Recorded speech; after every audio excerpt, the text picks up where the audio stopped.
오늘은 마태복음 16장을 보겠습니다. 같은 베드로에게 주는 그리스도시요 라는 고백과 사단아 내 뒤로 물러가라는 말씀이 함께 등장할까요? 이 질문을 가지고 본문이 흐름을 따라가 보겠습니다. 참고로 마태복음 16장은 앞선 장면들과 연결된 흐름 속에서 이해되는 부분이 많습니다. 그래서 이 장만 단독으로 보면 다소 낯설게 느껴질 수 있습니다. 가능하다면 14장부터 함께 보시면 전체 흐름을 이해하는 데 도움이 됩니다. 마태복음 16장을 빠르게 요약하겠습니다. 바리새인들과 사두개인들이 예수님께 와서 하늘로부터 오는 표적을 보여 달라고 요구합니다.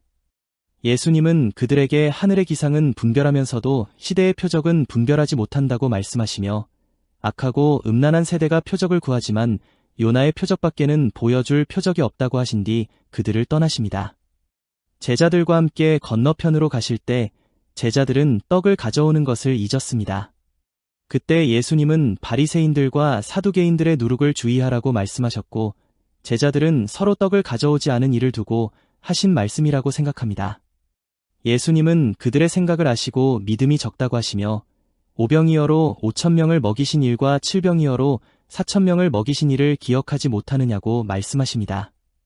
그러자 제자들은 예수님이 떡의 누룩이 아니라 바리새인들과 사두개인들의 가르침을 경계하라고 하신 것임을 깨닫게 됩니다. 이후 예수님께서 가이사랴 빌립보 지방에 이르러 제자들에게 사람들이 인자를 누구라 하느냐고 물으십니다. 제자들은 어떤 사람은 세례 요한이라 하고 어떤 사람은 엘리야라 하며 또 어떤 사람은 예레미야나 선지자 중 하나라고 한다고 대답합니다. 그러자 예수님은 제자들에게 너희는 나를 누구라 하느냐라고 물으십니다. 이에 시몬 베드로가 주는 그리스도시요 살아계신 하나님의 아들이시니이다 라고 고백합니다.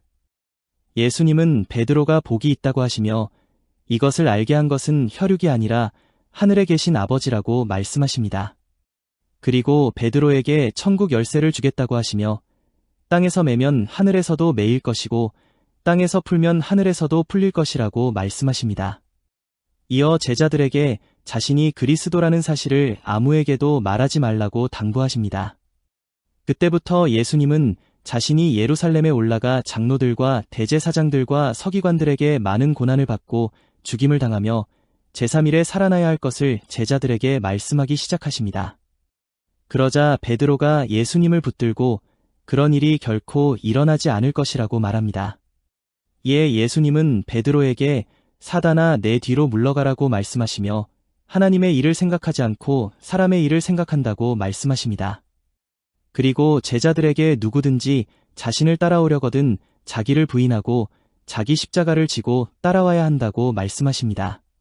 자기 생명을 구하려는 자는 잃을 것이고 예수님을 위하여 자기 생명을 잃는 자는 찾게 될 것이라고 하십니다.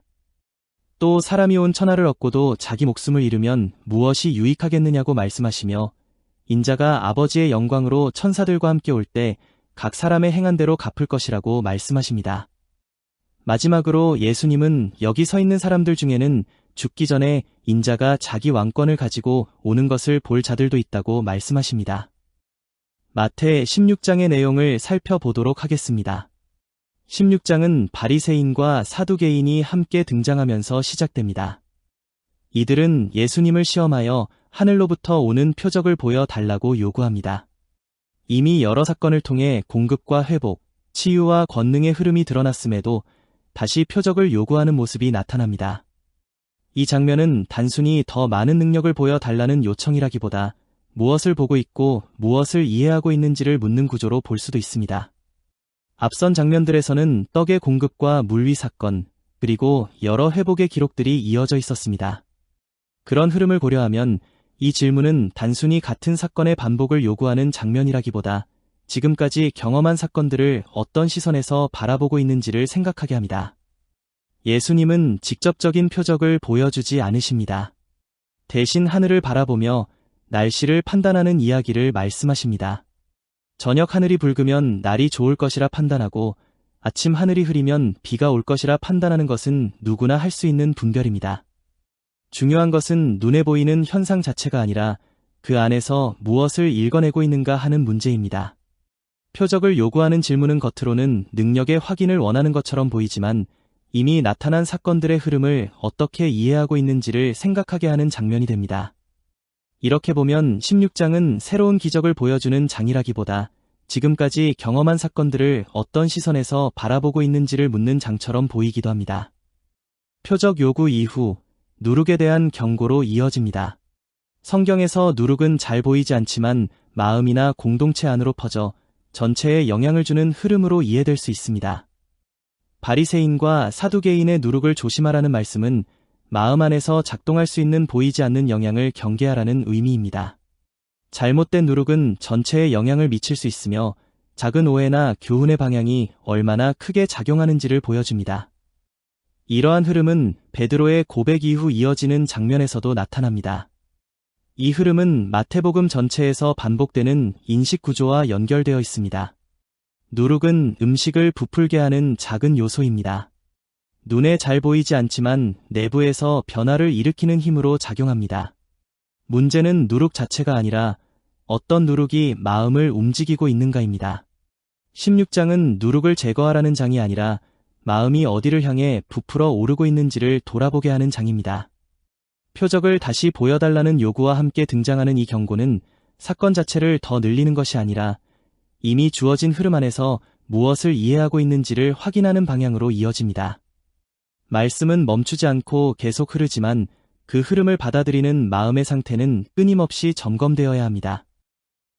누룩에 대한 말씀 이후 제자들은 서로 떡을 가져오지 않았다는 사실을 이야기합니다. 이 장면은 단순한 준비 부족처럼 보이지만 흐름 속에서는 조금 다른 의미로 읽힙니다. 이미 앞선 장면들에서 떡의 공급이 반복되어 드러났습니다. 광야에서의 공급과 남은 조각의 기록은 단순한 기적을 넘어 무엇을 기억하고 있어야 하는지를 보여주는 사건이었습니다. 그럼에도 불구하고 제자들은 다시 떡의 유무를 먼저 생각합니다. 예수님은 두 번의 떡 사건을 다시 언급하십니다. 몇 개의 떡이었는지, 몇 바구니가 남았는지를 묻습니다. 이 질문은 숫자를 확인하려는 질문이 아니라 이미 경험한 흐름을 어떻게 기억하고 있는지를 묻는 방식처럼 보입니다. 떡이 부족한 것이 문제가 아니라 이미 드러난 의미를 잊어버린 상태가 문제로 드러납니다. 16장은 사건을 더 보여주는 장이 아니라 경험을 어떻게 해석하고 있는지를 다시 점검하는 장입니다.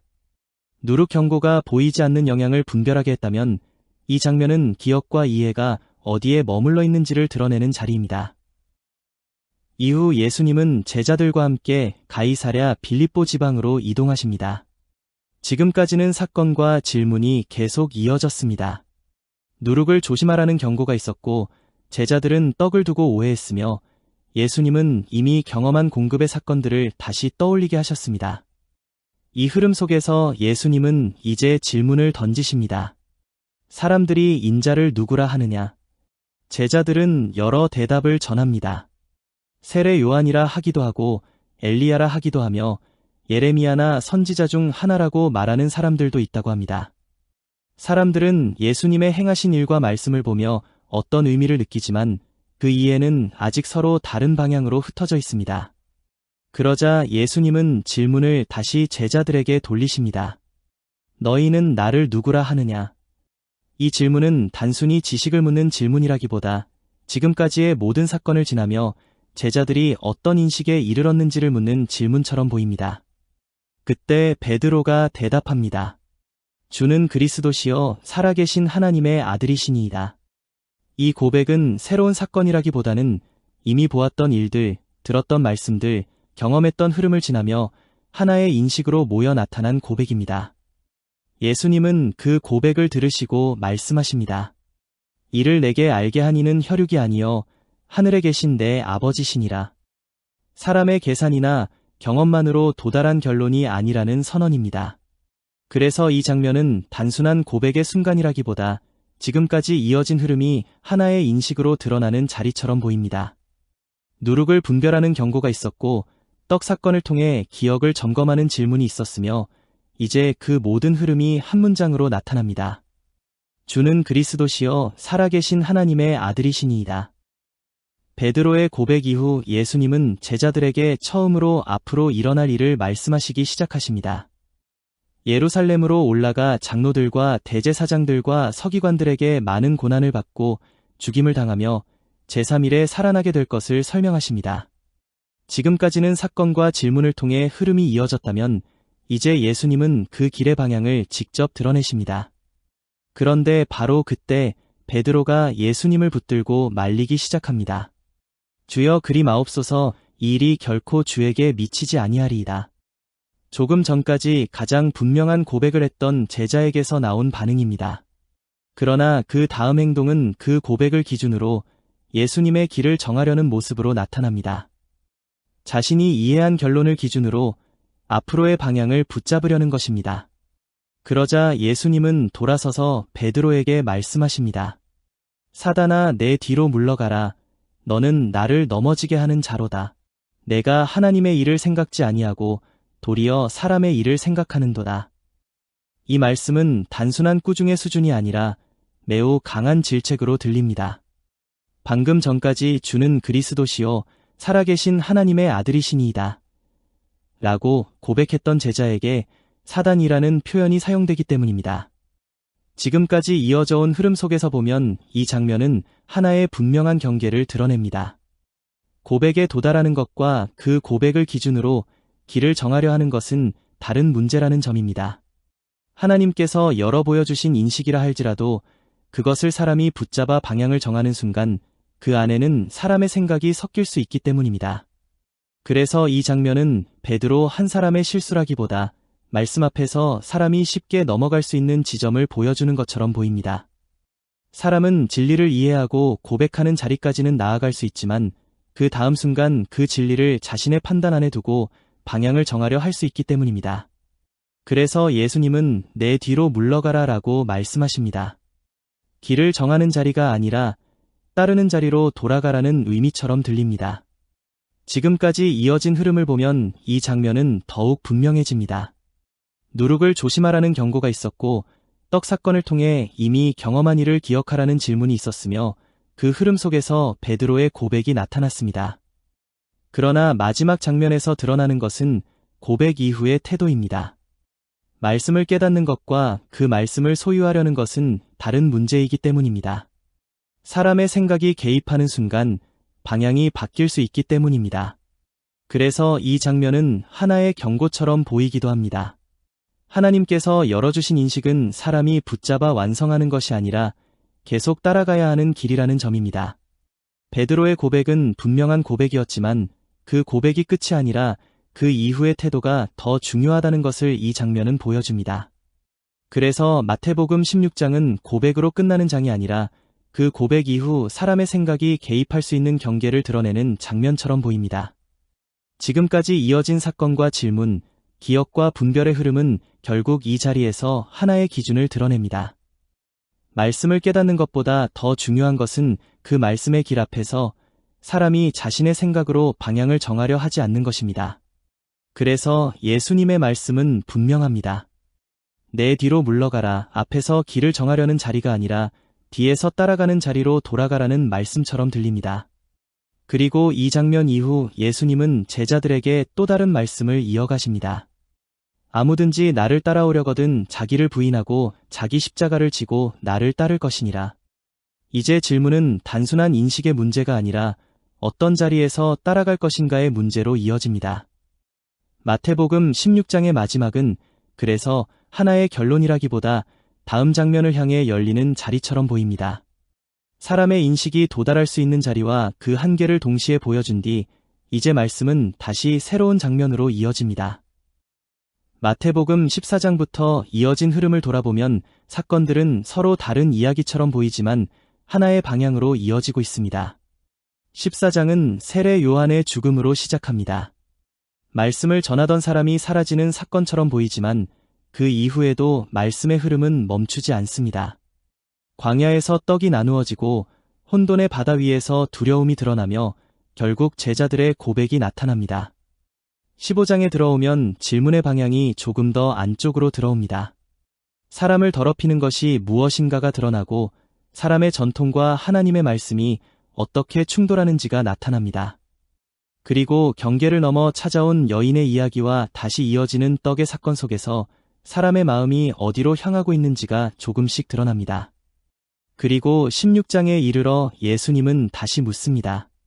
표적을 요구하는 사람들, 누룩을 조심하라는 경고, 떡 사건을 기억하지 못하는 제자들.